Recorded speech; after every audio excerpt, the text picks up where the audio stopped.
I'm going to show you how to make this perfect Biscoff cheesecake. This is a no-bake cheesecake. It's got a Biscoff biscuit base, a Biscoff cheesecake mixture, topped with more Biscoff spread, Biscoff biscuits, and a Biscoff drizzle. If you are a Biscoff lover or you know someone that is, this is the perfect cheesecake for you. So the first thing we're going to do is our biscuit base. I have got 250 grams of Biscoff biscuits, which I really had to stop myself from eating. I'm probably going to have to do it in a couple of stages just because I've got a small processor.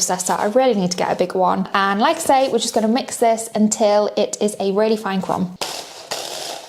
And then we're going to pop this into our bowl. If you haven't got a food processor, put them all into a plastic bag, like a sandwich bag for example, and then get a rolling pin. Just make sure your sandwich bag is completely sealed and just hit it, get all your anger out until you have got a really fine crumb. Then we have our melted butter here. I will leave all of the quantities in the description. I've just put this in the microwave to melt and we're going to pour this in. And we're going to give this a really good mix together. You basically want to get to a stage where all of the breadcrumbs are coated in the butter. Once you have got to this stage, we can put it into our tin. So I have an 8-inch tin here that has a loose bottom base, and I have just greased and lined the bottom of it. And then we're going to pour our biscuit mixture into here. My biggest problem with making Biscoff stuff is trying not to eat it halfway through. It's a huge thing for me. Like, I could eat this, I could eat this, I could have eaten all of the biscuits. I really have to control myself when it comes to Biscoff stuff. We're going to gradually just start to level this out. And then once we have a fairly level base, we can start compacting it, and the compacting stage is really important because we need it to hold together once we take our cheesecake out. So you can see with the back of the spoon, I'm just pressing pretty firmly into the edges of the tin to try and get a really compact base. And you'll find that the further on you go, the more that you can kind of just glide it around, which if we tried to do that at the beginning, we wouldn't be able to. So we know that we're getting to a bit of a better stage of where we need to be. So we're going to pop this in the fridge to harden for about 20 to 30 minutes whilst we move on to our cream cheese cheesecake filling mixture. So I have got 600 grams of full fat cream cheese here. It needs to be full fat cream cheese, otherwise it won't set properly. Also, if you have cream cheese and you open it and there's some water on the top, you need to make sure you get that water out as well because it just won't mix properly and it won't set. So we're going to start with the cream cheese first. Then we have our double cream. It's best to leave this in the fridge until you're ready to use it because it will whip up so much easier and so much quicker if it is cold. I'm going to pop that in as well. We have some Biscoff spread, so I'm going to pop this in at this stage too. And then we're going to mix all of this up. I use an electric hand mixer, but you can definitely do this by hand just with a hand whisk. Just be really careful if you use an electric hand mixer because you don't want to over mix it. But we're going to mix this up for a few minutes until it is all combined and it starts getting to a more stiff peak kind of consistency. And I'll show you what that looks like. So it literally takes a minute or two, and as you can see, it is really holding its shape. If I grab it and put it on the end of the mixer, it's not going anywhere at all, and that is exactly what we're looking for. So then we add in our icing sugar. I've already sifted this. I'm going to pop this in as well. And then again, we're going to mix this together really slowly until it's all come together.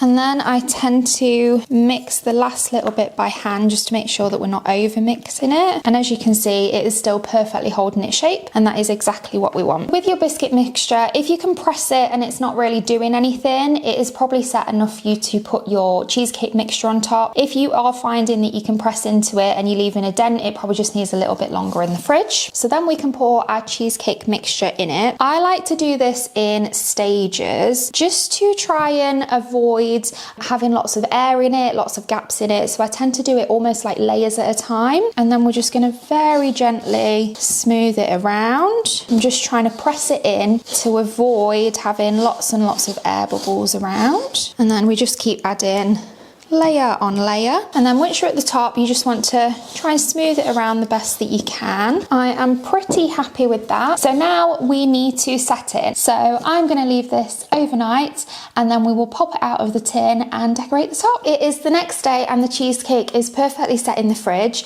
We're going to leave it in the fridge whilst we sort the decoration out so it can stay nice and cool. So the first thing that I have done is melted some Biscoff spread, and I have melted this for literally 20 to 30 seconds in the microwave. I'm doing this first because I need it to be melted, but I don't want it too hot that it will then end up melting the cheesecake. So I've literally just taken this out and I'm going to give it a good stir. I mean, I have to really resist not eating this from the spoon. Next thing we're going to do is make some whipped cream so we can decorate around the edge of the cheesecake. So I've got the rest of my whipped cream here. It's best to do this when it's just come out of the fridge. The colder it is, the quicker it is to whip up. And then I've got a little bit of icing sugar. Well, this is a lot of icing sugar, but I'm only going to put a little bit in. And then we're going to mix this with the electric mixer. You can do it by hand as well. It will just take a little bit longer. You don't want it to be over whipped, but I like it to be more towards over whipped than looser, just so it makes it really stable. I'll show you exactly what I mean once I have finished mixing.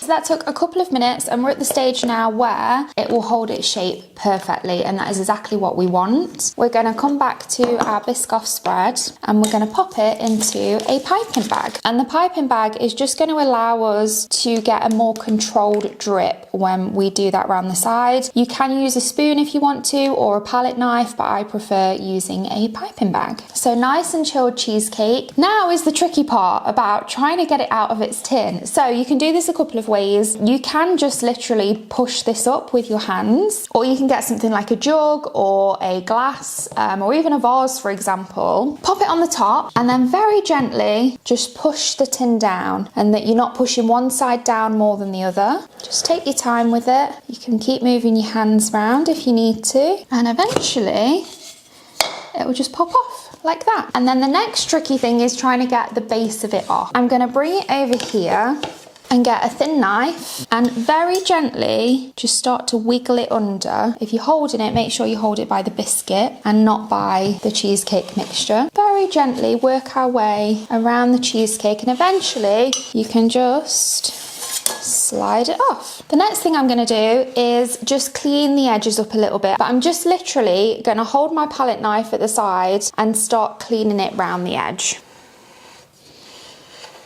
Just like so. It is spread time, so make sure that it's not too hot. That's definitely cooled down nicely. So I literally just push it out and drip it down. Push it out, drip it down, down, down. I feel like I'm singing the Down, Down, Down the Road song by, oh my God, what's the show called? I've completely forgot the show. The Witches one on Disney Plus. That's going to drive me mad.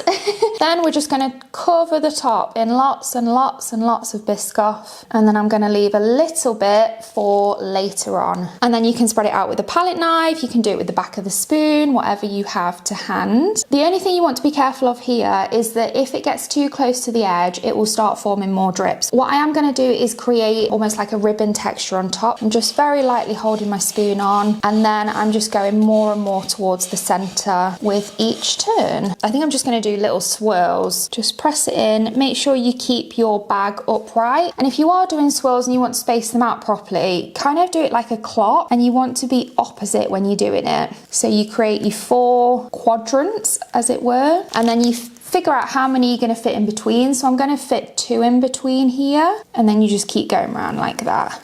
And then if you've got any gaps that you don't like, I tend to just go in at an angle like this and fill them like that. I have some Biscoff biscuits, and then I'm just going to place them every so often, and then we're just going to go in between each one. And we only needed 1 pack, which means I have a few left in here and a whole pack here I can eat. I'm just going to drizzle a little bit more onto the whipped cream. So just a little bit in between, on top of the biscuits, just to add more Biscoff, because who doesn't need this much Biscoff in their life? And I think that just finishes it off perfectly. Taste test time, taste test time. Problem is, it's trying to get it out. Ta-da! Let's give this a taste. tangy cheesecake with a perfectly set Biscoff base, Biscoff cheesecake, Biscoff decorations, Biscoff biscuits on top. If you are a Biscoff lover, this is the perfect dessert for you. I really hope you've enjoyed this video. If you have, please don't forget to like and subscribe, and I will see you next week for another video. Thanks for watching. Bye.